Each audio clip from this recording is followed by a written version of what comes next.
surely not a winner in stoppage time. We've already had an equaliser. Beckham crosses from the left, right-footed, it's a clear header, and it's lifted into the net!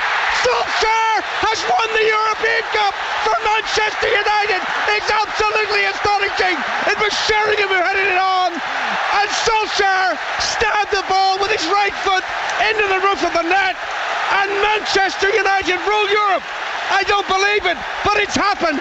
They've come from 1-0 down in stoppage time to beat Bayern Munich! And the Munich players are on their knees. They don't know what's hit them. Manchester's hit them. There's something so evocative about radio that I don't know what it is. They can't rely on seeing what everyone's seeing what they're seeing. And I'm not a huge Alan Green fan, but there's just raw emotion in the moment happening that night, Rob.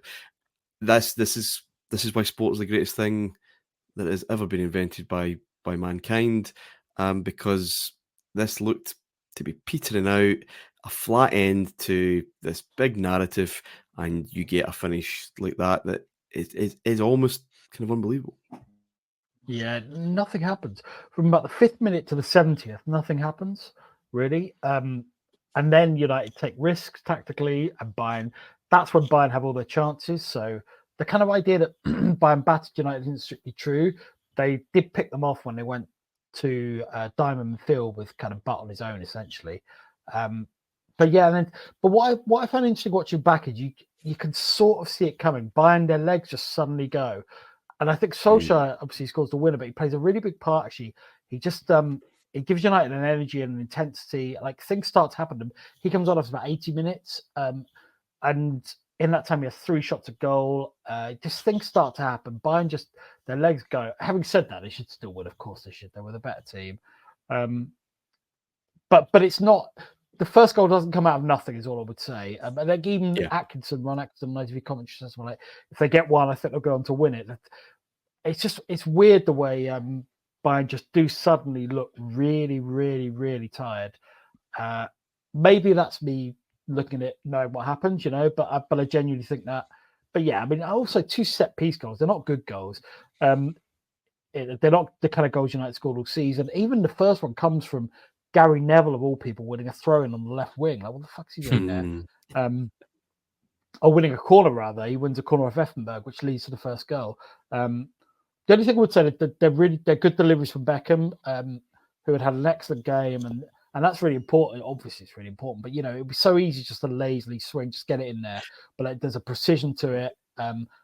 That is not really my pet hate for fullbacks or wingers or whomever, whether it's getting to position A in the final third or corners, just hitting it. So I've discharged my duties here. There's precision, there's whip, there's danger. Really, just on Davey, on Bayern just losing their legs, even before that equaliser, will it be in their mind that United in this particular season, in this particular form, always score and always score late?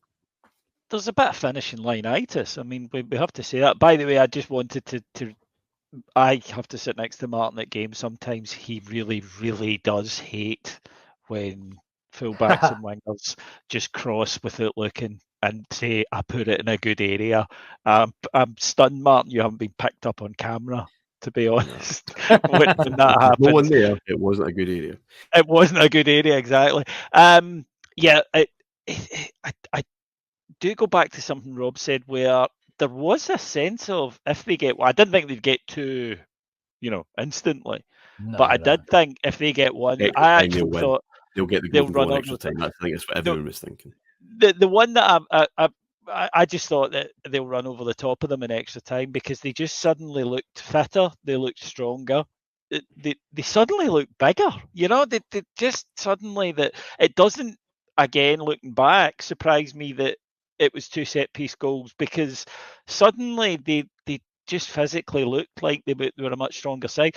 And for all we praise the Bayern mentality as a club, you have to say, I don't know, maybe the fact, as you say, Martin, that look, they always score and they've been rubbish, and we've hit the woodwork 3 times, and as you say, shots that should never be hitting the woodwork. We should have buried this game. We should be sitting right now 3-0 up and the game is done. But I also think something that's under the fans get tense. Watch it back.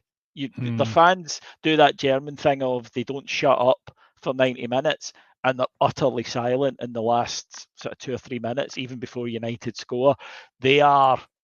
So if the team aren't panicking, Martin, the fans are, and I always think that communicates. I always think that transfers. There was just a sense of, United. They could get one. I don't think anyone thought they're going to get two, but you definitely right up to the final second, nobody was counting United out. And look, how many times have we watched our own team concede a corner in the 94th minute, and you go, "This is going in." You just know it. And when your leader, and you're talking about legs and everything going, when your leader, captain, legend, is about the same age as Methuselah, and is bugging off for 10 minutes to go as well. Yeah, it's kind of, there's maybe something in that. Adam, the best laid plans and all that, and great preparation, and doesn't matter, does it? Sometimes in football, just get the ball in there, put up 2 new forwards, get it in the mix, but chaos, right? And just having belief in that moment that your guys will snatch it. You can't plan for that. No, you can't. I wonder, like you said, there was a bit of an inevitability, I think, when United got the first goal, certainly. But some of the subs, I think you could see Bayern are on their last legs, 100%. Some of those subs sort of speak to that as well. So is there a kind of mentality thing there as well, where naturally United are going to be pushing, and they can see that they're hanging on, and the subs to me are just a team that is hanging on. What I found really funny, I found a Ferguson quote. This might be in one of your articles, Robs, but apologies. But it says, he said, in the final against Bayern, we did really well, understanding how Bayern operated, because I don't know how you would find this out or who would pick it up, but he said they always took Zickler and Basler off when they were winning games. Just always took them off and basically brought on, like we said, maybe Scholl will come on and Torsten Fink, I think it was.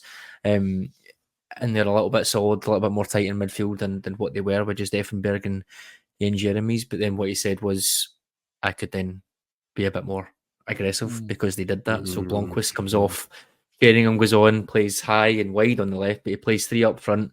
And then there's just that feeling that onslaught is coming. It's not necessarily just piling players on, because York and Cole swaps with Solskjær, doesn't he? So it's not just a case of just throwing the kitchen sink at it. There's 3 players up there that they can go and attack. You've then got, I think as Rob said earlier on, you've got Butt in the middle, and then kind of Beckham and Giggs, I think, is a bit of a sort of halfway midfield 3. So it's wild when you think about it. But because of what Bayern did, United adapted, and then, I mean, the goals, I'm not going to say the goals are down to great tactical shifts or fantastic moves. There's an element of luck in there as well. But yeah, there's maybe just that ascendancy piece that someone is retreating back so much, the other manager goes for it and thinks, well, I know they're going to do that, therefore here is my plan to get these players on the pitch, or Sheringham in particular, I guess, for the first goal, get them on and see what can happen.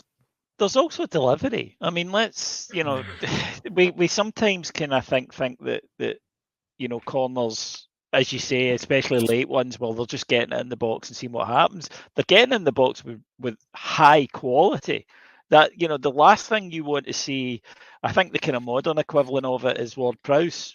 If you're defending a narrow lead, the last thing you want is somebody that is renowned for whipping the ball in extremely dangerously when you're tired.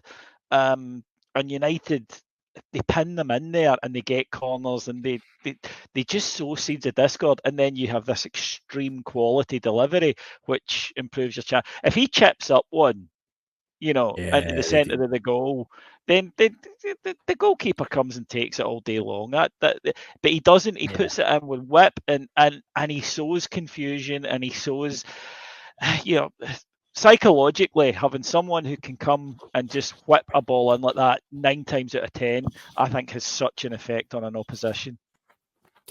Rob, they're more remarkable Champions League finals as a whole 90 plus minutes. It's not a great game. 2005, obviously, and the perfection of 03. But in terms of that finish, I can probably only think of the Manchester City title win in 2012 for getting into that period of a game thinking they're kind of done. I don't think I'd ever seen anything like that. I mean, City were behind. No. Never mind, just needing to try and get back into the game.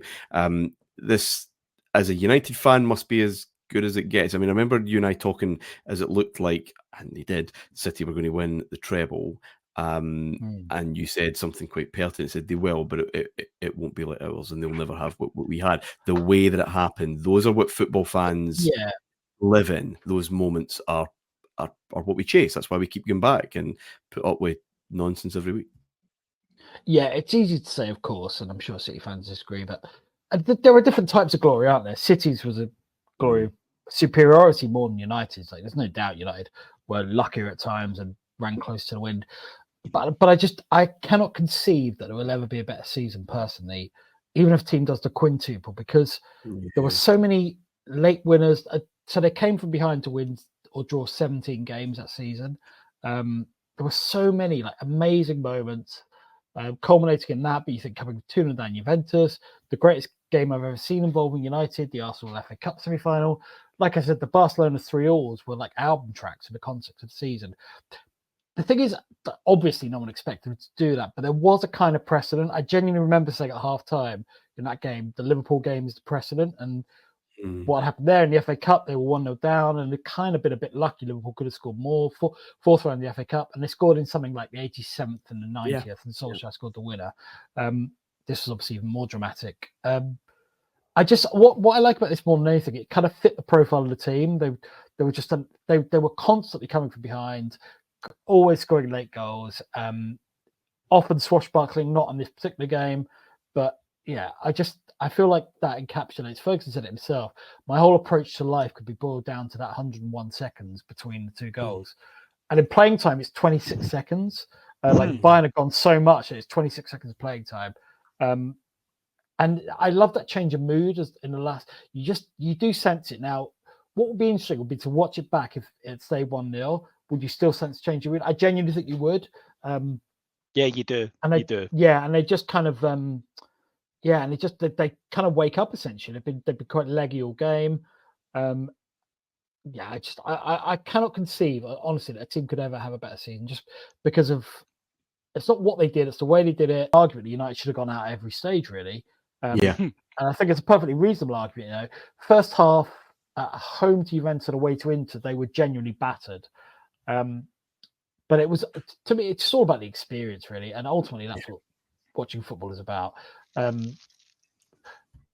against that, I think there is a regret of Ferguson that they never had that kind of really, we are superior to everyone else, that kind of victory. Yeah, exactly. We can walk around with that. If you want to win a game, how would you? And that's what you're trading, isn't it? It's wandering around with a trophy where the whole of Europe knows they're the best team in the world, which wasn't the case because there's plenty of contenders. No, I agree. You won the cup, but again, in that moment, who cares? And also the treble was unusual at that point as well. That's the other thing. In the big five leagues, no one had done it. Obviously, Celtic, blah blah blah. But it was just about experience.